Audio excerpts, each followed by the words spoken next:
एक लड़का था आरव, पढ़ा लिखा, अच्छी खासी डिग्री थी, लेकिन किस्मत उसकी ऐसी रूठी कि कहीं नौकरी नहीं मिल रही थी। उसका दिल फिर से बैठ जाता है।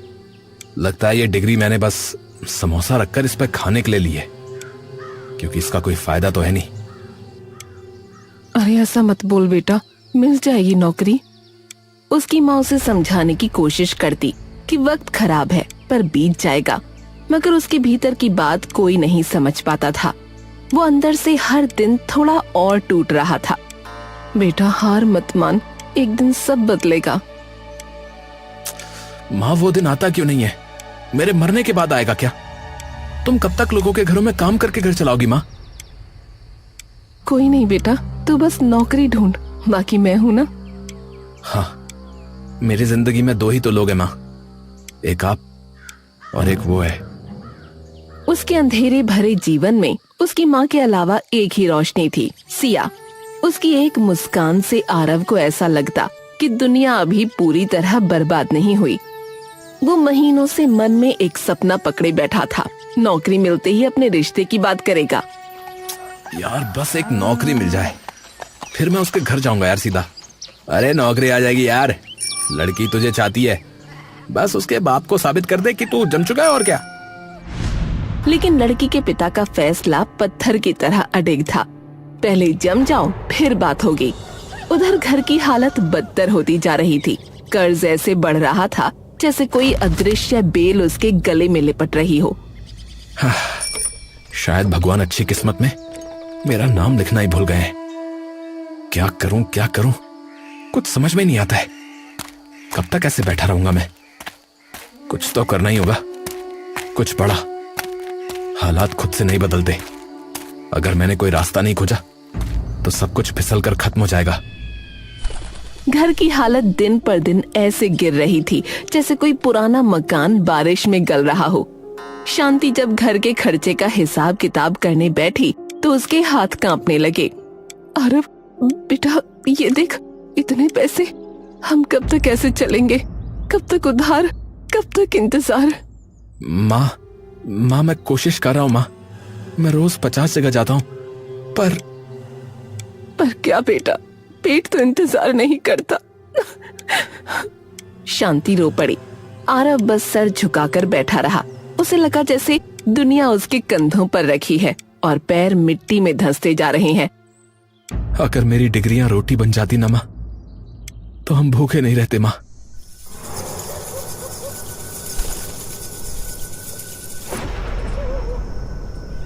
उस रात आरव करवटें बदलता रहा, पूरी रात सोचता रहा और फिर सुबह होने से पहले उसने एक फैसला कर लिया। ऐसा फैसला जो उसने कभी कल्पना में भी नहीं सोचा था। चाहे कितनी भी शर्म आए, मैं चाय की टपरी खोल लूंगा। पैसा कमाना है अब, चाहे जैसे भी आए।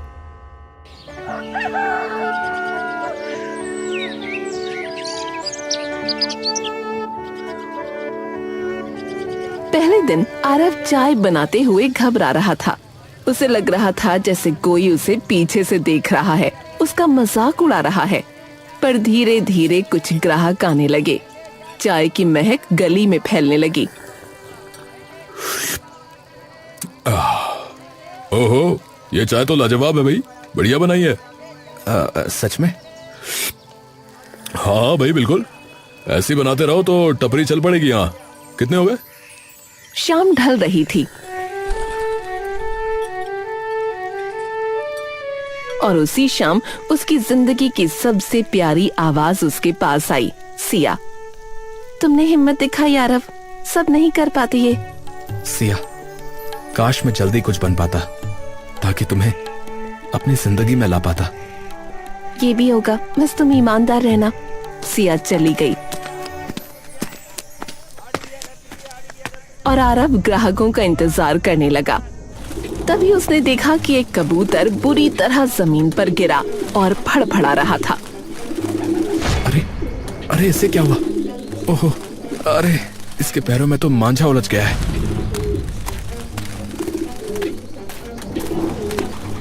आरव ने फटाफट कबूतर को पकड़ा और उसे इस परेशानी से आजाद किया।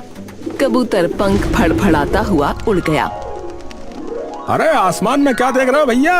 अरे इधर आओ, चाय दे दो मेरे को। हाँ हाँ भैया, आता हूँ आता हूँ। उसकी टपरी अब चलने लगी थी।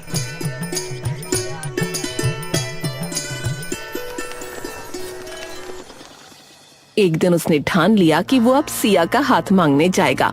उसे लगा कि उसकी मेहनत देखकर रघुवीर सिंह शायद मान जाए। हाँ, आज जो भी होगा साफ साफ होगा। मैं फिर डर कर पीछे नहीं हटूंगा।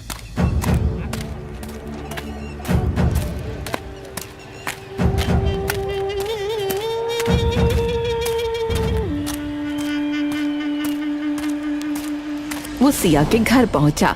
दरवाजा खुला, सामने रघुवीर सिंह खड़े थे। नमस्ते अंकल।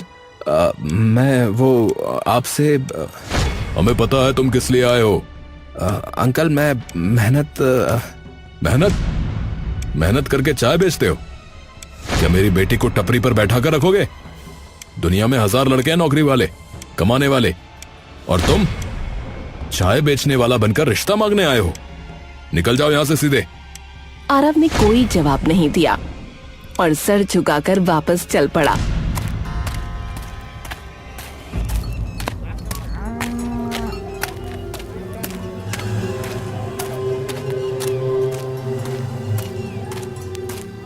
वो वापस टपरी पर आ गया। तभी सिया उसके पास आई।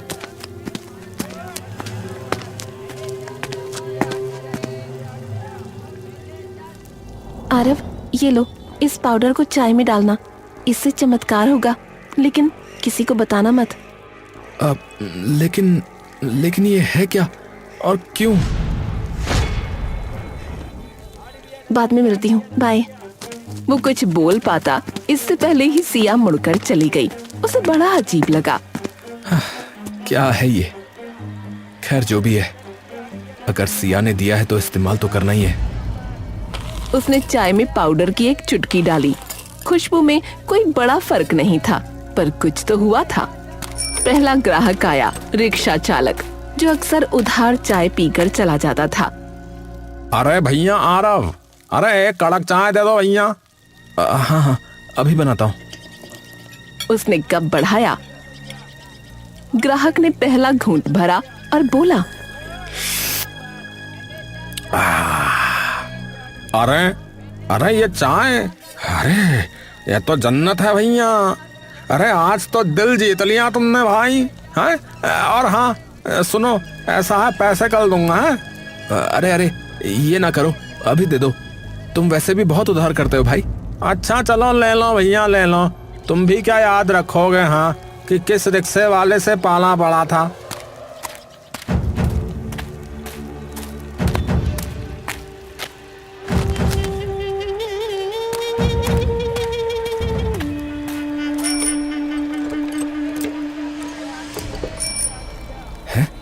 अरे आज तो बड़ी जल्दी मान गया ये।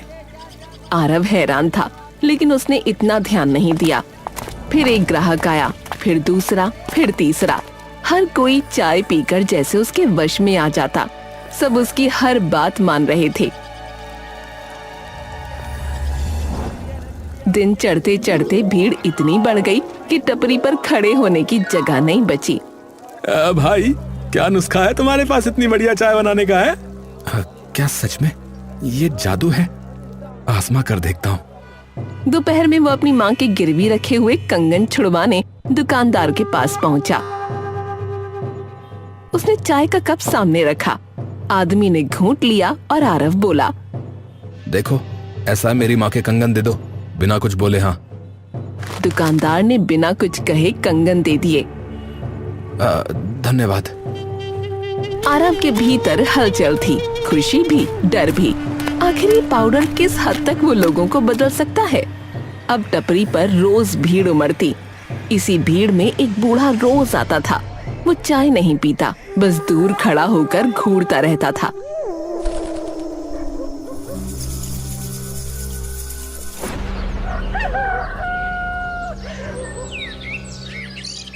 एक दिन आरव बोला, अरे बाबा, रोज आते हो आप, चाय तो पीते नहीं, कुछ चाहिए क्या?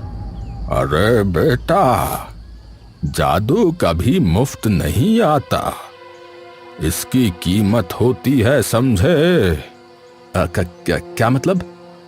जिस दिन समझेगा उस दिन देर हो चुकी होगी।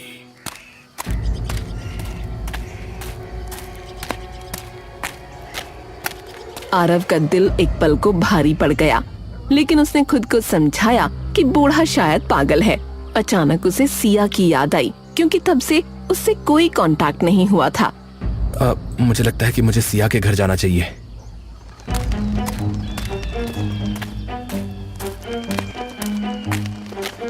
वो सिया के घर पहुंचा, लेकिन रघुवीर सिंह सामने मौजूद थे। क्यों आए हो?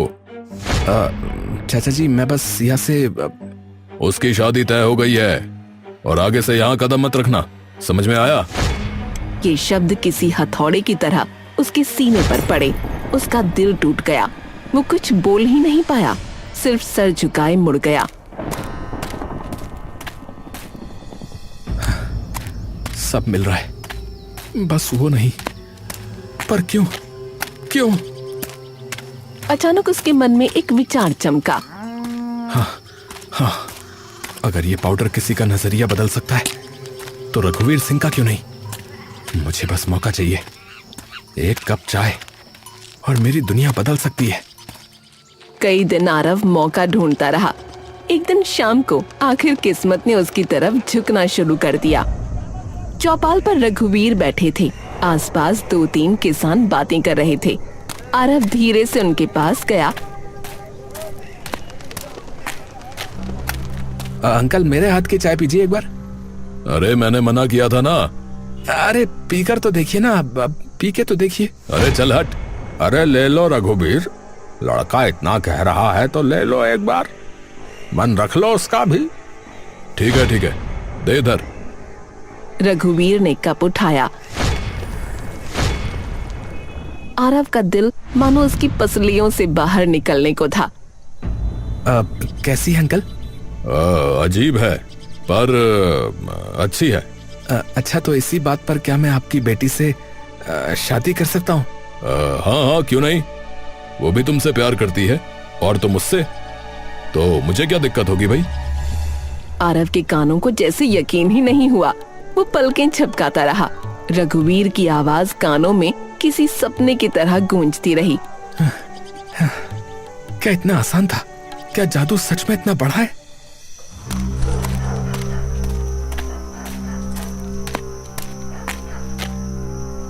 लेकिन रात टपरी समेटने के बाद आरव ने जैसे ही पीछे मुड़कर देखा, केतली अपने आप उबल रही थी।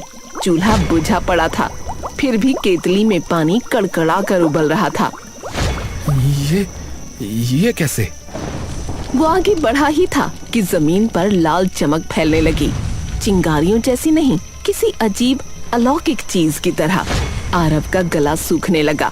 बूढ़े आदमी की बातें याद आईं। जादू मुफ्त नहीं आता, इसकी कीमत होती है। नहीं, मैं बस थक गया हूँ। ये सब थकान की वजह से लग रहा है। पागल मत बन आरव, होश में आ, होश में आ। वो जल्दी से दुकान बंद करके घर आया।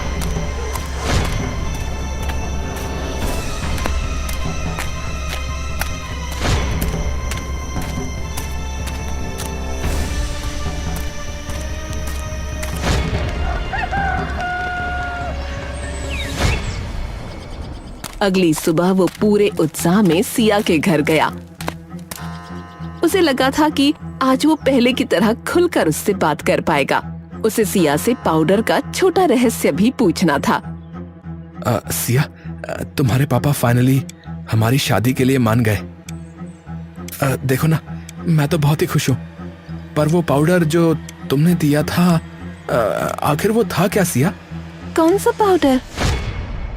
अरे जो तुमने उस रात को दिया था डिब्बे में। अरे मैं तो कई दिनों से घर से बाहर ही नहीं निकली। मैं बीमार थी। उस दिन के बाद हम मिले ही कहाँ।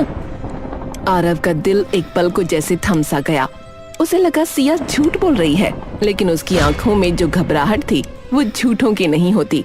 सिया, तुमने क्या सच में मुझे वो पाउडर नहीं दिया? मैं कसम खाकर कहती हूँ, मैंने कोई डिब्बा नहीं दिया। मैंने तो किसी पाउडर के बारे में सुना तक नहीं। आरव सोच में पड़ गया, आखिर माजरा क्या है। तभी अचानक एक तेज सफेद रोशनी दोनों के सामने फटी। इतनी तेज कि आंखें बंद करनी पड़ी। उस रोशनी में से एक परी सामने आई। डरने की जरूरत नहीं आरव। हाँ, तुम कौन हो? तुम कौन हो? उस रात जो तुमसे मिली थी वो सिया नहीं, वो मैं थी। क्या?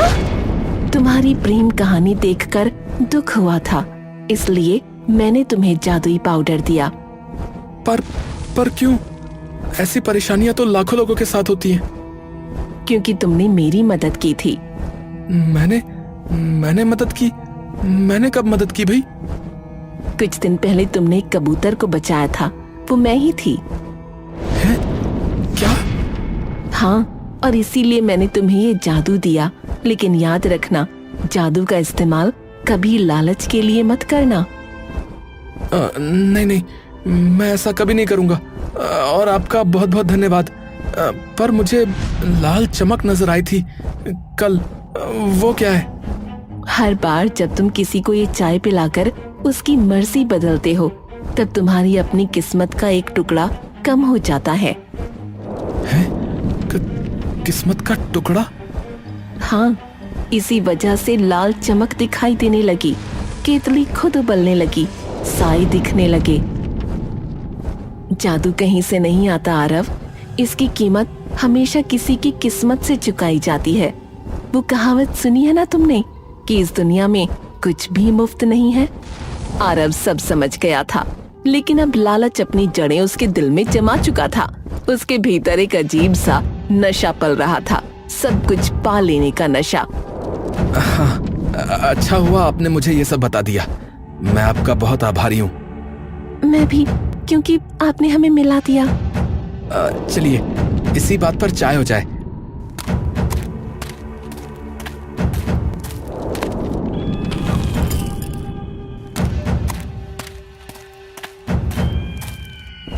ये लीजिए परी जी, चाय पीजिए। चाय? अभी? हाँ, क्यों नहीं। आपने मेरे लिए इतना कुछ किया है, मैं आपको चाय तो पिला ही सकता हूँ। मेरे पास इसके सिवा है ही क्या। परी को समझ नहीं आया। वो इंसानों जैसी ही सहजता से कप उठा लेती है। उसने विश्वास कर लिया था कि आरव एक अच्छा और सच्चा इंसान है। उसने घूंट लिया और अगले ही पल इस पाउडर का असर उस पर भी हो गया। और फिर आरव बोला, अपनी सारी शक्तियां मुझे दे दो। ये तुम क्या कह रहे हो आरव? चुप रहो तुम, बस जो काय करो अभी। परी का चेहरा सख्त हो गया। वो कोशिश करती है विरोध करने की, लेकिन कर नहीं पाती। उसके पंखों से एक रोशनी निकली और आरव की छाती में समा गई। परी जमीन पर गिर पड़ी। सिया ये सब देखकर जैसे पत्थर की मूर्ति बन गई। आरव, तुमने ये क्या कर दिया? तुम्हारे पास जो भी था मेहनत से था, फिर ये लालच क्यों? अरे जब सब मिल सकता है तो थोड़ा क्यों लेना सिया, पूरा लेना सीखो। सिया समझ गई, ये आरव वो आरव नहीं रहा जिस पर वो दिल से भरोसा करती थी। तुम्हारे पास माँ थी, मैं थी, तुम्हारी मेहनत थी, फिर भी तुम और चाहते रहे। तुम्हें क्या कमी है? इसकी कमी थी और बहुत कुछ कर सकता हूँ। चलो अच्छा ही है, अब तुम्हें कोई नुकसान नहीं पहुँचाएगा। वही तो। चलो अच्छा हुआ तुम समझ गई। तो ठीक है, फिर मैं कल आऊंगा बारात लेकर, तैयार रहना। अच्छा जी।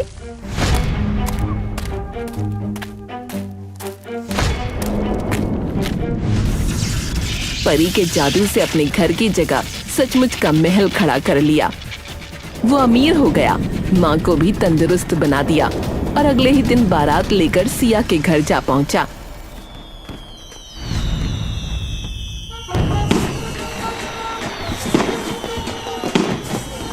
हाय हाय पीछे बाराती, आगे बैंड बाजा।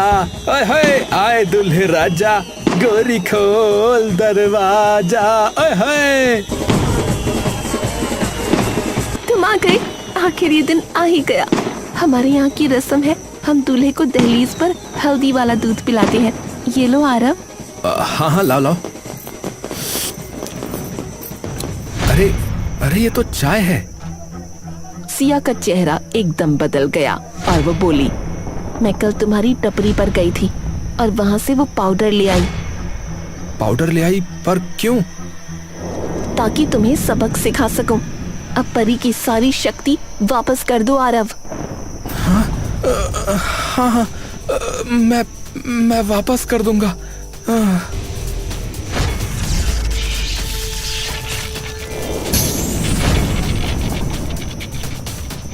जादू का गलत इस्तेमाल करने की सजा बहुत बड़ी होती है आरव। ये तुमने क्या किया सिया? ये तुमने क्या किया? मुझे धोखा दिया। परी ने छड़ी घुमाई और अगले ही पल आरव की पूरी दुनिया टूटकर गिर गई।